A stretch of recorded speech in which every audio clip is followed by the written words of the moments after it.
And now, killers and the kill.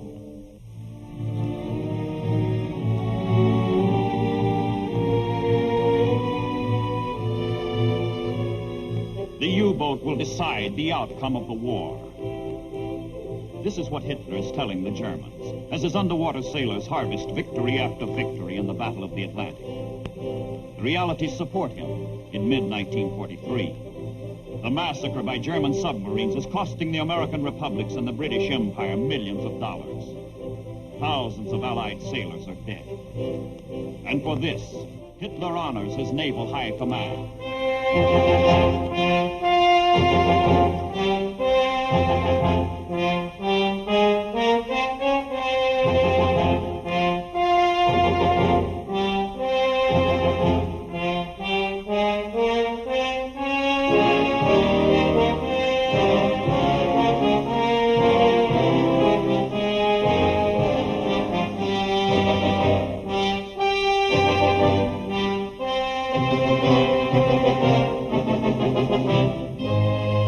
Medals? Yes, and more medals. Glory to the Fuhrer. Glory to the Third Reich. Glory to the victors.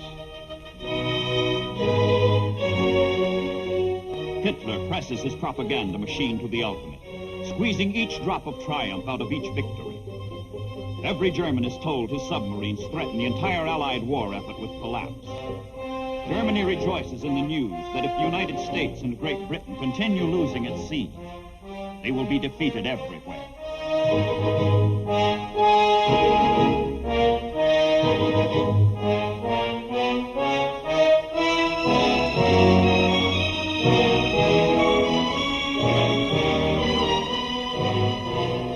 Hitler, whose pride has been his army, is now convinced that submarines deserve top priority in his war economy. Newer and deadlier U-boats are put into mass production. Factories throughout Germany and occupied Europe fabricate parts that are rushed to shipyards for final assembly.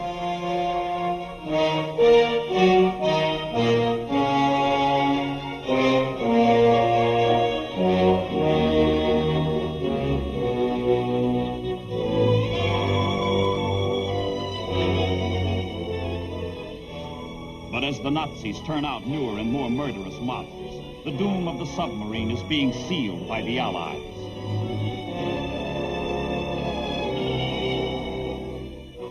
To counteract enemy submarines, a ring of strategic air bases has been forged. One by one, key areas are developed from which planes can cover most of the Atlantic with an umbrella of aircraft. Step by step, the sea becomes as deadly for the Germans as they have made it for the Allies. Arc by arc, in 600-mile sweeps, planes encompass the North Atlantic. Sector by sector, aircraft, one of the most potent of anti-submarine weapons, spreads its protection over ocean routes and coastal lanes. Base by base, planes reach out, curtailing the range and speed of the U-boats by keeping them submerged. Area by area, protection grows as the mere presence of aircraft overhead discourages attacks on convoys, breaking the morale of U-boat crews.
center ocean gap, the black pit, left uncovered by land-based planes.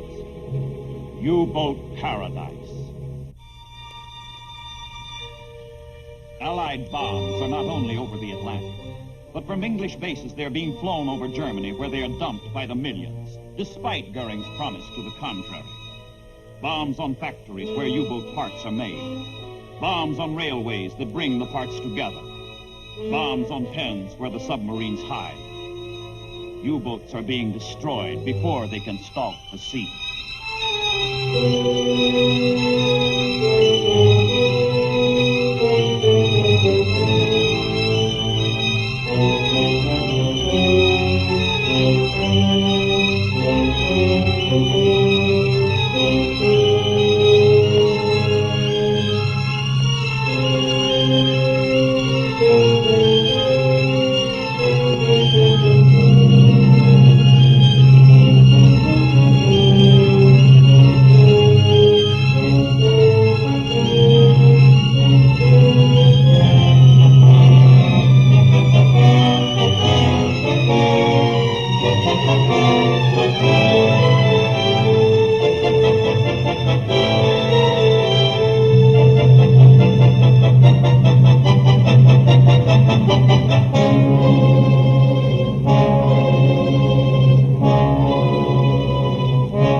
And in the United States, shipyards work around the clock to supply part of the answer to the challenge of the mid-ocean black pit, where U-boats still roam unmolested.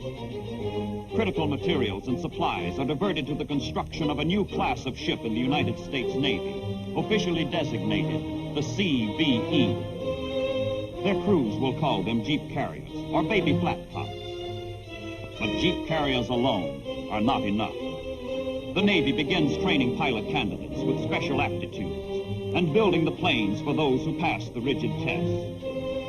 All three elements of the plan: building the ships, training the men, turning out the planes, progress simultaneously in an all-out effort aimed at killing enemy submarines.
Side wheels, old Great Lakes steamers, have been converted into seagoing schools, where pilots learn to negotiate tiny, unstable flight decks.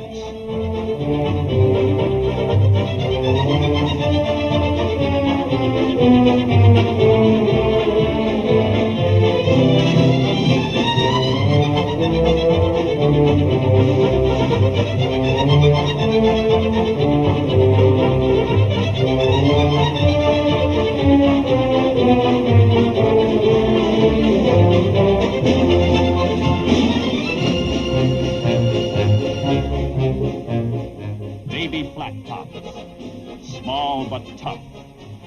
A new dimension in convoy protection has been added.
Umbrella with them, cargo and troop ships can safely sail across the fatal mid-ocean gap, soon to be U-boat hell.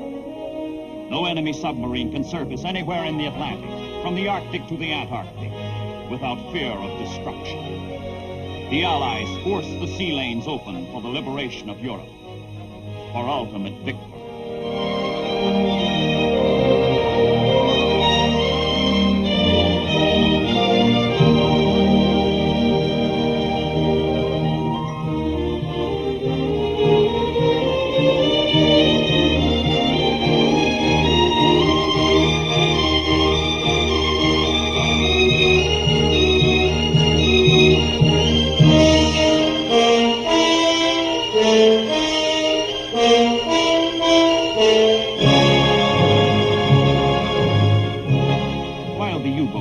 being run down on 100 ocean fronts, another campaign is being waged against them ashore. The 10th Fleet, which has no ships and will never put to sea, is the directing mind of anti-submarine warfare. Its function is to coordinate all intelligence, ships, and devices used against enemy submarines, and devise the best possible protection for Allied shipping. It replaces haphazard methods with a unified assault against the U-boats. Ships designed to kill U-boats. The destroyer escorts are the final, basic component needed to annihilate the Germans operating under the Atlantic. The ships and the gallant sailors who manned them.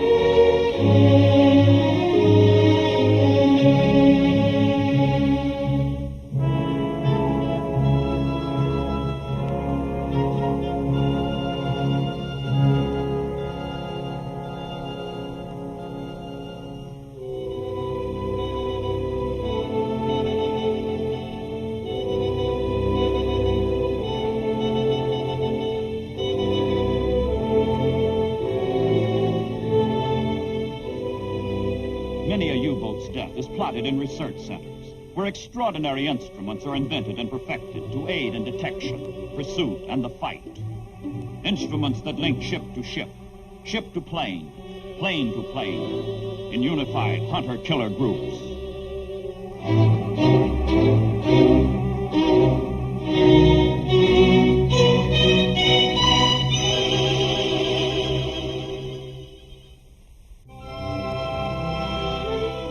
The Jeep carrier, Guadalcanal, has one of the most exciting tales to tell of the Allied victory in the Battle of the Atlantic. On June the 4th, 1944, 2 days before the Normandy invasion, the Guadalcanal, with escorts, is cruising off the Azores in search of prowling submarines. She already has 4 kills to her credit and is looking for more, but this time with an added flourish. She has her heart set not on sinking another submarine, but on capturing one. All hands in the task group are looking for trouble.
Then it comes. Submarine contact. Out goes the word. We are starting attack.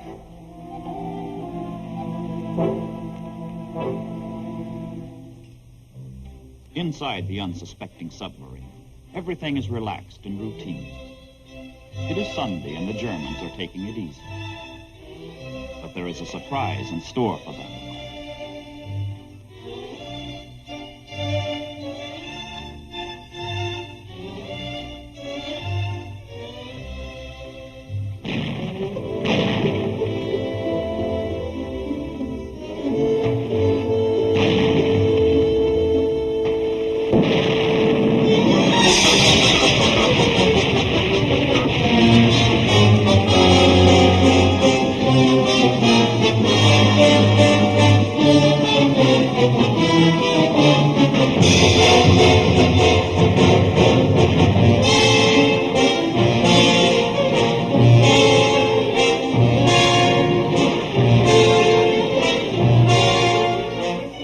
Planes from the Guadalcanal spot the Germans. and report to the ships below their target is changing course.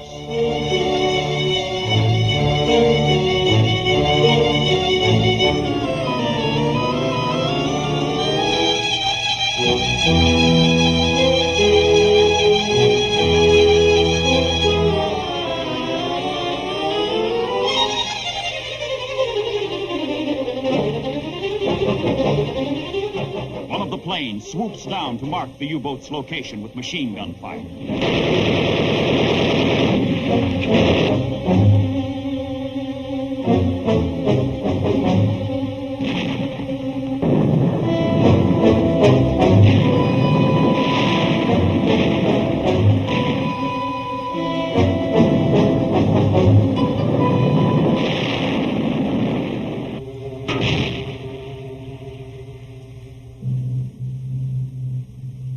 Deeper, deeper, deeper goes the sub.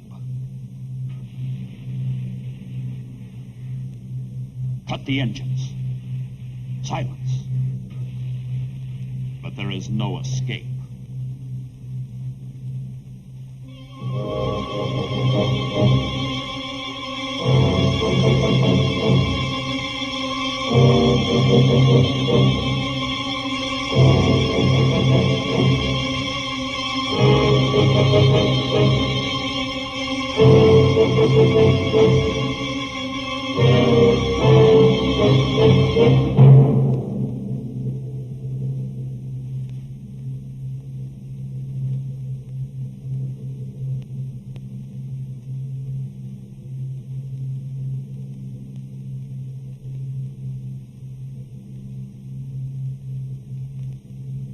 A fatal wound.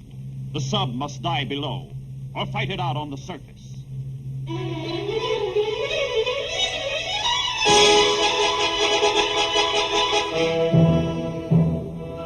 She's coming up.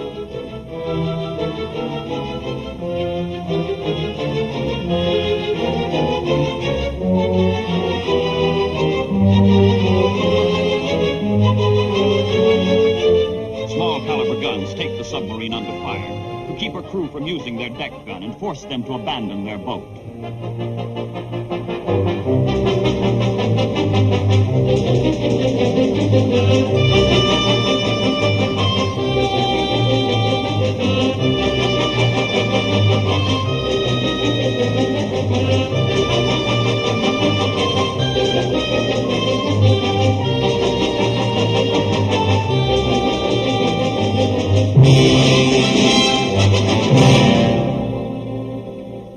The ancient order rings out. Away all boarding parties. Not since the War of 1812 has a ship of the United States Navy captured an enemy man of war on the high seas.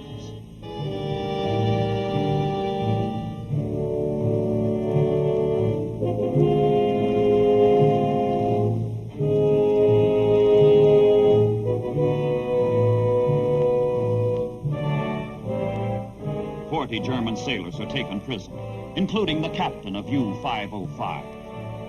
Only one has been killed.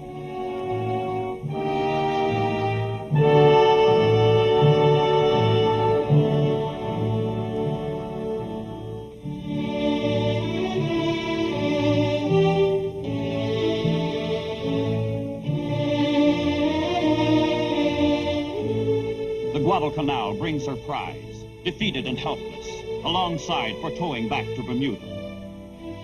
And with the U-505 vanishes the German dream for conquest of the Atlantic.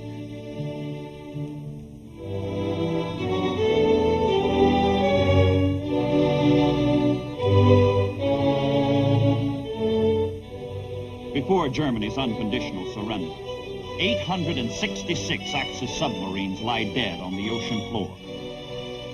Victory in the Battle of the Atlantic is the result of teamwork between the Allies and integration of all weapons.